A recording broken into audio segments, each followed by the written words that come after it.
I'm here because I'm very excited and humbled to talk about my own personal experience with FRF.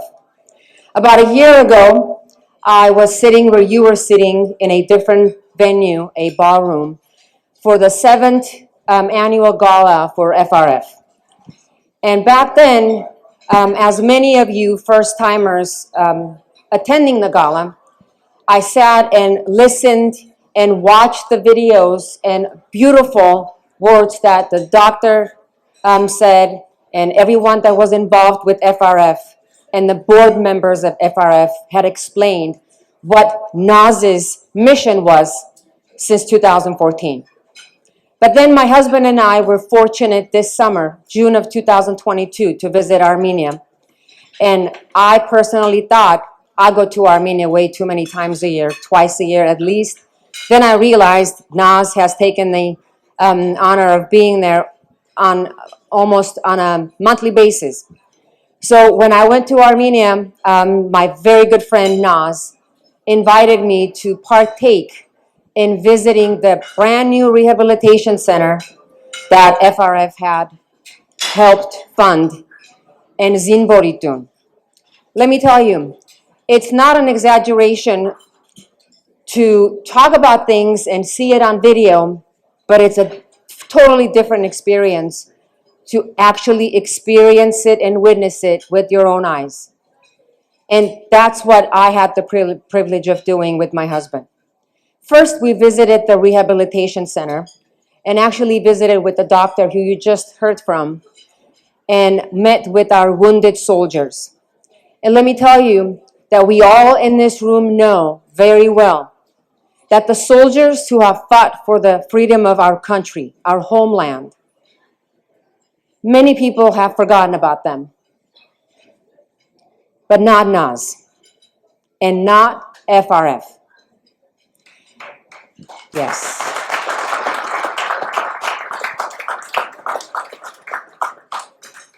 NAS's mission since visiting Armenia after independence was always to help build her dream Armenia. And as Mother Teresa once said, you cannot do great things, but you can do small things with great love. And that's how NAS began her mission, to do small things, but great love. And I'll give you an example of that great love that I witnessed that I would cherish for the rest of my life. This summer when I visited Zinvori Tun.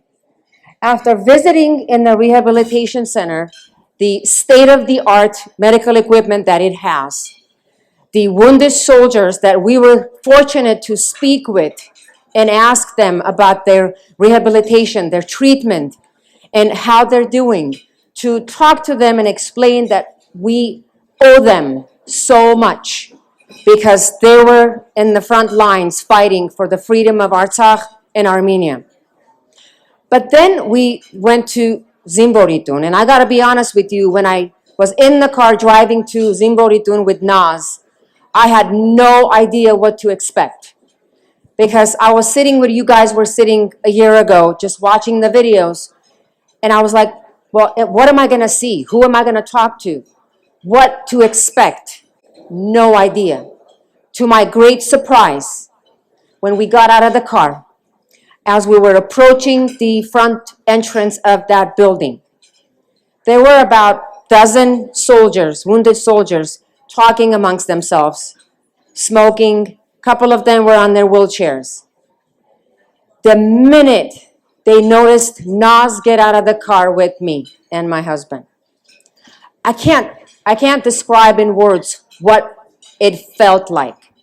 Their body language spoke volume. Their body language was worth 1,000 words.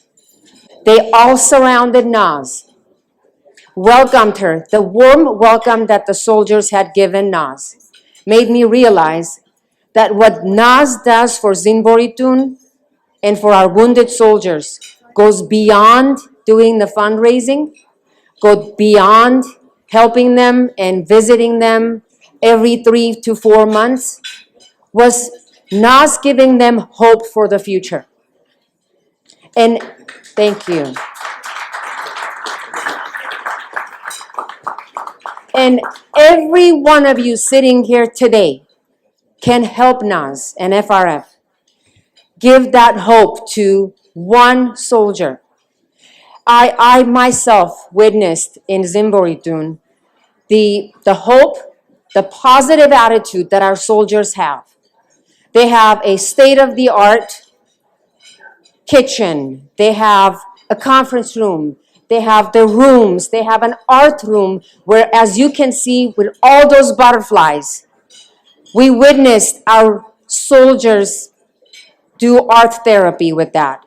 They have a ballroom when they dance with their wheelchairs. And then we had the opportunity to sit down in an informal setting in their conference room and talk to them about their future endeavors, their future hopes, and what they want to accomplish. And to my surprise, I thought they were going to be helpless, that they were going to be thinking about there's nothing much to do in the future. It was the total opposite. They had so much positive energy. They had so much hope for the future that it gave me hope. It gave me positive energy. When I left Zinvori Tun, I promised Naz that I would be a lifelong supporter of FRF and Zinvori Tun, because when you spoke to soldiers, they didn't talk about, well, am I going to get better? No, they talked about, I will get better, because Naz is with us. Naz is standing there assisting us with our social skills, with our technical skills. They want to continue their education.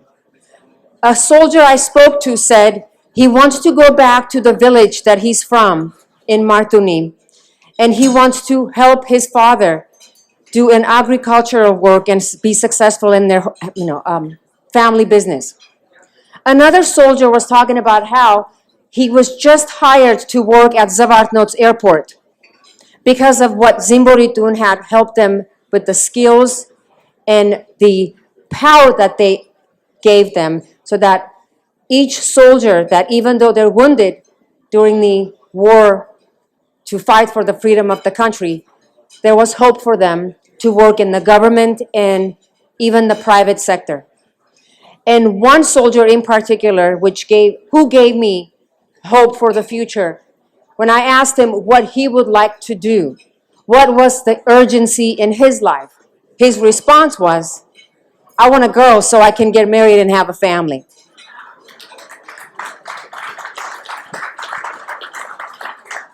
Tonight is really to celebrate FRF, the board, but most importantly, the one individual who really does God's work in Armenia for our soldiers. What I want to say is, Naz, thank you from the bottom of my heart for getting me involved in FRF, making me a lifelong supporter of FRF. And may God bless you and give you so much health and power to continue the work you do and to help to really accomplish your mission, to help those in our homeland who need assistance, who a lot of people have forgotten about, but Naz will never forget. I love you, Naz.